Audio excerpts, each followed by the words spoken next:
Billionaire CEO's daughter was ignored by everyone, until the custodian showed her the path to greatness.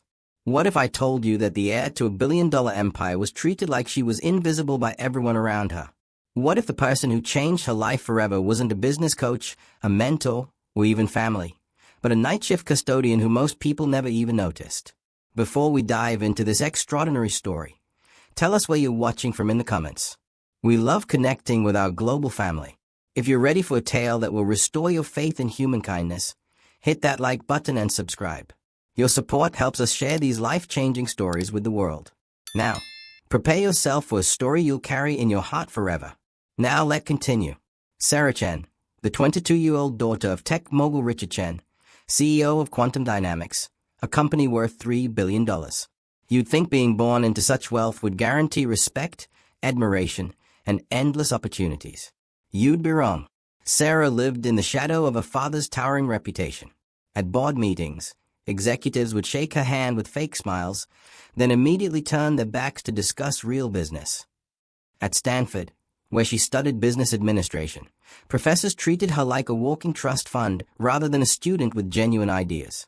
Even her own family saw her as nothing more than a future figurehead for the company, pretty enough for magazine covers but not smart enough for real leadership. "You'll make a great face for the company someday," her father would say dismissively whenever she tried to contribute to business discussions. Her stepmother, Victoria, was even worse, constantly reminding Sarah that she was only valuable for the connections her marriage would eventually bring. The isolation was crushing. Sarah would spend hours alone in her corner office at Quantum Dynamics, staring out at the Seattle skyline, feeling like a fraud in her designer clothes and expensive education. She had everything money could buy, yet she felt completely worthless. Her ideas were dismissed before she even finished presenting them. Her suggestions were met with patronizing nods and immediate topic changes. The worst part, deep down, Sarah had brilliant ideas. She saw inefficiencies in their supply chain that could save millions. She noticed gaps in their customer service that were driving away loyal clients. She had visions for new product lines that could revolutionize their market position. But every time she tried to speak up, she was silenced by a wall of indifference. By her 22nd birthday, Sarah had given up trying. She showed up to work, sat in meetings silently, and went through the motions of being the CEO's daughter. She felt like she was suffocating in a life that looked perfect from the outside, but felt empty within. Sarah had been working late again, not because anyone expected her to, but because going home to her empty penthouse felt even lonelier than sitting in her ignored office. It was nearly midnight when she finally decided to leave. As she walked through the eerily quiet hallways of Quantum Dynamics, she heard something unexpected: classical music drifting from the supply room. Curiosity got the better of her. She followed the sound and found Marcus Rodriguez, the night shift custodian, carefully organizing inventory while listening to Mozart on a small radio. Marcus was in his 50s, with graying temples and kind eyes that seemed to notice everything. He was someone Sarah had passed hundreds of times but never really seen. "Oh, Miss Chen, I didn't expect anyone to still be here," Marcus said, quickly reaching to turn off his radio. "Please don't," Sarah said softly. "The music is beautiful. Mozart's Piano Concerto No. 21. Right." Marcus's eyes widened in surprise. "You know classical music?" "My mother taught me before she died. She was a pianist." Sarah hadn't talked about her mother in years. Something about Marcus's genuine surprise at her knowledge made her want to open up. "I'm sorry for your loss," Marcus said simply. "Your mother had good taste. This particular piece, it's about finding beauty in complexity, harmony in chaos." That conversation lasted only 5 minutes, but it planted a seed. For the first time in years, someone had looked at Sarah and seen a person, not just a title or a bank account. The next week, Sarah found herself staying late again, hoping to run into Marcus. When she did, their conversation was longer. Marcus asked her about her work, and when she mentioned feeling invisible, he listened, really listened, without judgment or dismissal. "You know," Marcus said while polishing the conference room table, "I've been working here for 12 years. I see everything that happens in this building. You want to know what I've observed about you?" Sarah braced herself for another reminder of her inadequacy. "You're the only person in this entire building who says good morning to the security guards. You're the only executive who knows the names of the cleaning staff. And you're definitely the only one who's ever asked Martha in accounting how her grandson's surgery went. Sarah was stunned. She'd never thought of these small interactions as significant. Miss Chen, you see people. That's not a small thing. That's leadership. But the tension was building. Sarah's father had been pressuring her to get more involved in high-stakes negotiations. The board was growing impatient with her silence in meetings.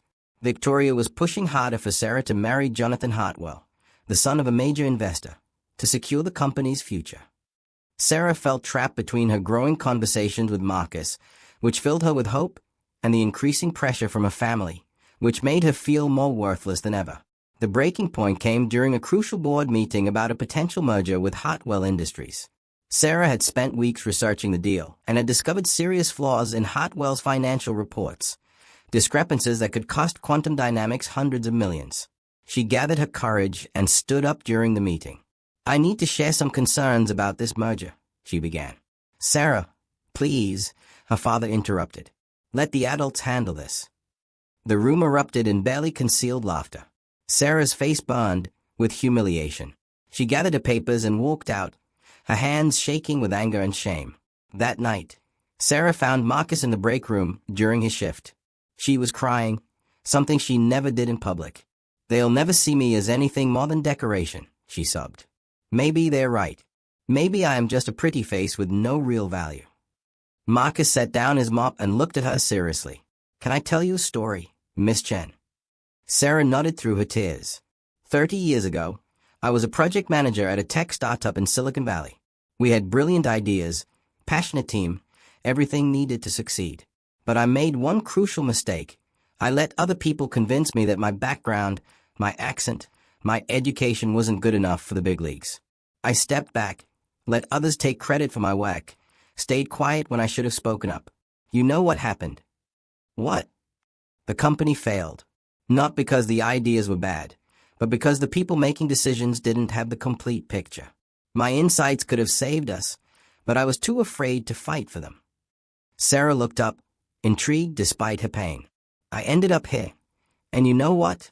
I love this job, but I learned something important. Being underestimated isn't a weakness. It's a superpower." "How is being ignored a superpower?" Marcus smiled.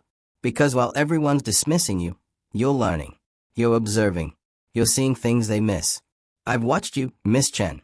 You know this company better than anyone in that boardroom. You see the inefficiencies, the missed opportunities, the human elements they ignore. The question isn't whether you have value. It's whether you're brave enough to prove it. But how? Every time I try to contribute, they shut me down. Then don't ask for permission. Show them results they can't ignore." Marcus pulled out a worn notebook from his pocket. "For 12 years, I've been writing down observations about this company. Patterns I've noticed, problems I've seen, opportunities that got missed. I've been waiting for someone with the power to act on this information." He handed her the notebook. "But more importantly, you need to stop seeking their approval. Start seeking your own." Sarah opened the notebook and found pages of detailed observations about workflow inefficiencies, employee concerns, customer complaints that never made it to management, and missed opportunities. It was like having a secret map of the company's true operations. But the real breakthrough came when Marcus said something that changed everything. "Miss Chen, you've been trying to prove you're worthy of their respect. But what if you started with respecting yourself?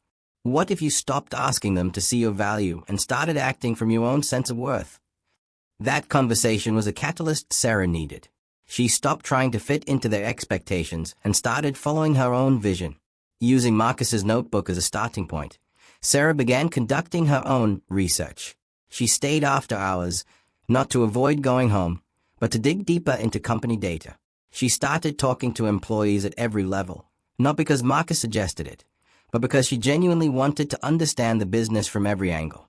She discovered that the Hartwell merger her father was pushing would indeed be disastrous, not just because of the financial discrepancies she'd found, but because Hartwell's corporate culture would clash catastrophically with Quantum Dynamics' innovative approach.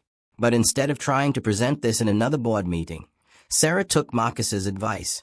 She gathered undeniable proof. She compiled a comprehensive report that included financial analysis, employee feedback, customer retention data, and market projections. She identified 3 alternative strategies that would not only avoid the Hartwell disaster, but position quantum dynamics for unprecedented growth. Then she did something unprecedented. She scheduled individual meetings with each board member, bypassing her father entirely. The first few meetings were disasters. Board members barely listened, clearly expecting another naive presentation from the CEO's daughter. But Sarah persisted. She refined her approach, made her data more compelling, and gradually, some members started paying attention. The turning point came when board member Helen Kim, the only other woman on the board, stayed after their meeting. "Sarah, I have to ask, where did this analysis come from? This is graduate-level strategic thinking." "It came from actually paying attention to the company instead of just sitting in it," Sarah replied. Helen smiled. "I think it's time we had a real conversation about your role here." Within 3 weeks, Helen had arranged for Sarah to present her findings to a subset of the board. This time, when Sarah spoke about the Hartwell merger risks, she had allies in the room. The merger was postponed for further review. Sarah's alternative strategies were implemented as pilot programs. And for the first time in her life, Sarah felt like she belonged in that boardroom. But the most important change was internal. Sarah stopped seeking approval and started operating from her own sense of competence. She still valued feedback, but she no longer needed constant validation to know her worth. 6 months later, Sarah's alternative strategies had generated an additional $200 million in revenue for quantum dynamics. The board unanimously voted to make her chief strategy officer. Her father, finally forced to see her results, publicly acknowledged her contributions. But the victory that mattered most to Sarah happened on a quiet Tuesday night, similar to the one where her transformation began. She found Marcus in the same supply room, organizing inventory and listening to classical music. This time, it was Beethoven's Ninth Symphony. "Marcus," she said, "I have something for you." She handed him an official company document. It was his appointment as Director of Operational Insights, a new position Sarah had created specifically for him.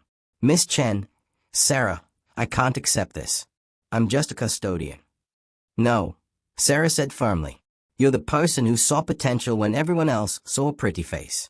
You're the person who noticed patterns that management missed for 12 years.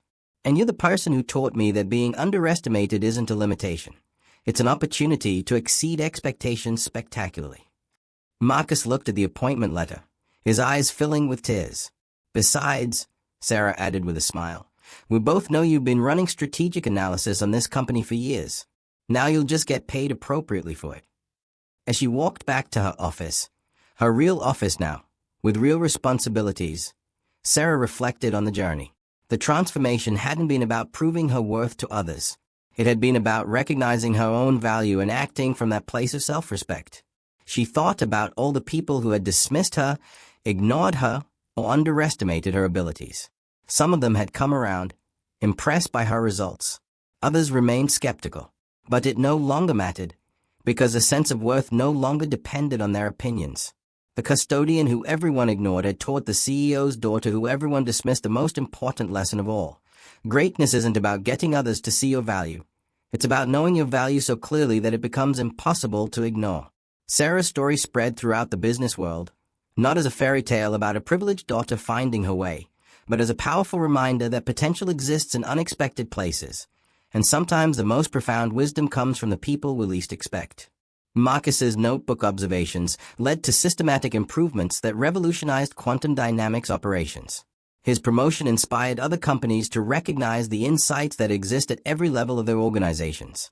But perhaps most importantly, Sarah's transformation showed that respect isn't given. It's earned through competence, consistency, and the courage to value yourself even when others don't. Today, Sarah Chen is one of the youngest female executives to lead a billion-dollar strategy division. She's known for her innovative approaches, her comprehensive understanding of operations, and her unusual practice of seeking input from employees at every level. And late at night, when she's working on particularly challenging problems, she often listens to classical music, Mozart, Beethoven, and sometimes pieces her mother used to play. It reminds her that finding harmony in chaos isn't just about music. It's about leadership. The girl who was once invisible had become impossible to ignore, not by seeking attention, but by creating value too significant to overlook. What do you think about Sarah's journey? Do you believe that being underestimated can actually become a superpower? Have you ever found wisdom in unexpected places? Share your thoughts in the comments below. And if you want more inspiring stories about finding strength in unexpected circumstances and transforming challenges into opportunities, subscribe to Beyond Yesterday YouTube channel. We explore the extraordinary potential that exists in ordinary moments and the life-changing power of seeing yourself and others differently. Hit that subscribe button and join our community of people who believe that greatness can emerge from the most unlikely places. Your breakthrough might be closer than you think.